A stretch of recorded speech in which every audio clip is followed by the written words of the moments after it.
Market goods and services. Many, but not all project benefits relate to goods and services that are traded in markets. In the case of environmental or social projects, this could include things like water, tourism services, recreational services, or psychological services. Who benefits from the trade in these goods and services? Well, for one thing, the buyers of those goods and services would benefit because they generally receive benefits of the good in excess of the price they have to pay. The sellers of the goods benefit because they receive a price that's higher than the cost of providing the good. And both of those things need to be true, or else there wouldn't be trade. However, it's not necessarily true that both buyers and sellers would benefit from a project, because a project can influence the benefits to one or the other and the cost to one or the other in such a way that perhaps only one would benefit. It's a very case-specific, project-specific thing. How do we measure these market benefits? Well, we need to know something about the demand curve for buyers and the supply curve for sellers. And in this topic, we'll be looking at the demand curve. Why does the demand curve matter for benefit cost analysis? Because it shows the relationship between price and the quantity demanded, which can also be interpreted as the relationship between the quantity consumed and the marginal benefit of consumption. In economics, we'll often interpret that marginal benefit as the marginal willingness to pay. An important factor and a well-established empirical fact is that demand curves almost always slope downwards, which means that as the quantity consumed rises, the marginal benefit falls. And it's easy to see why that's the case. Imagine that you like recreational fishing, and if you go for one fishing trip per year, the benefits would be relatively high for that trip. If you went for a second trip in the same year, they would still be high, but perhaps a bit less. But you could imagine that if you went from 250 trips per year to 251, the additional benefit of that last trip would be pretty small. And the evidence shows that this is a very general pattern for all sorts of products and goods and services and environmental amenities. Here's an example of a really old demand curve that was estimated for potatoes in St. Paul and Minneapolis in the US in 1927.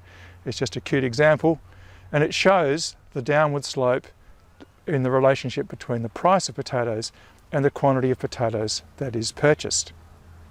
This could be very useful information in a benefit cost analysis on a project to reduce water pollution resulting from potato production, for example, because you'd want to know what the effects of the different strategies were going to be on the benefits of potato production.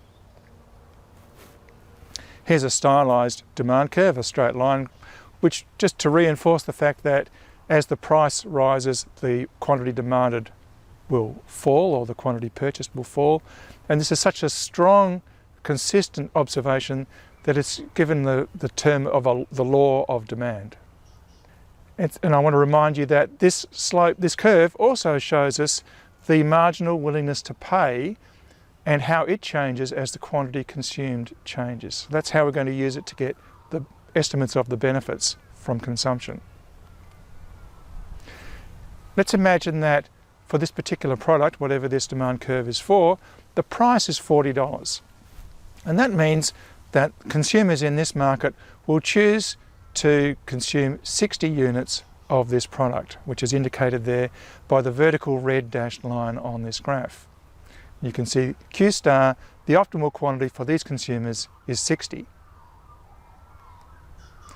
And that means that the total benefit of consuming 60 units is that triangular shaded in area, assuming that the price is 40. And the reason that that is a measure of the benefits of consumption of this good is that the line, the demand curve, shows us the marginal benefit of consumption, and the horizontal dashed line shows us the price that has to be paid to consume. And so the difference between those two things is the benefit that's left over after the consumer has to pay for the good. This area is called the consumer surplus, a piece of jargon that's worth remembering. We'll refer to it a few times. And the consumer surplus might seem like a bit of a strange name. It's not talking about the fact that there's too much of something. It's the fact that the benefits to consumers are surplus over the price that they have to pay. And the rule for consumer surplus is that it equals the area below the demand curve, above the price line, up to the quantity consumed. So just to reinforce that, it's the area below the demand curve, above the price line, up to the quantity consumed. Consumer surplus is used a lot in benefit cost analysis. If a project affects the benefits felt by consumers of a project in any way, this will be reflected in the consumer surplus. It reflects all of the relevant factors, not just the ones that the analyst can think of and can measure. So this is one of the real strengths. If you can observe that demand relationship, you can pick up all sorts of things that people might be factoring in that you're not considering, such as considerations of risk, of social norms, of time savings, and of other relatively intangible things that might not be easily observable. The next question is, how would you estimate a demand curve? How do you get this information? Well, one way is statistical analysis of market prices and purchasing levels. And there's a whole field of econometrics that really does a lot of work on this. However, it may be hard to get the data, and you need high expertise to estimate a demand curve successfully. And this, I guess, in reality, this is unlikely to be required except for large and expensive projects when it's really worthwhile putting the effort and the time and the resource into actually doing this as well as possible. A second option is to collect existing published evidence on demand curves for certain goods, for similar goods to the product that you're doing the project on. So there are plenty of published estimates, for example, on the price elasticity of demand for water, from which you can construct a demand curve. A third option is to subjectively estimate demand curves based on one data point, which would be the current price and quantity, relatively easy information to obtain, combined with evidence about the elasticity of demand for similar products, and an assumption about the shape of the demand curve. So you can extrapolate from that information to give yourself a good estimate of the demand curve. Often when you're doing a project, there could be multiple benefits generated. So what you need to do here is identify the different component benefits, collect relevant data including demand for each of those components, and estimate benefits for each component. Demand obviously for cases where we're talking about a market benefit. And then you would just add them up. I want to make an observation about consumer surplus, which is that it's also relevant to non-market values. We've talked about it in the context of market values where you can observe the demand curve, but non-market goods will also have a marginal benefit curve, which is sort of like an approximation of a demand curve. And if you can estimate the marginal benefits for a non-market good, you can use that curve to calculate the consumer surplus and use that in a benefit cost analysis. So we use non-market valuation methods to estimate consumer surplus in that way. Key points. Demand curves are very useful for benefit cost analysis because they help us estimate the marginal benefits of a good to consumers.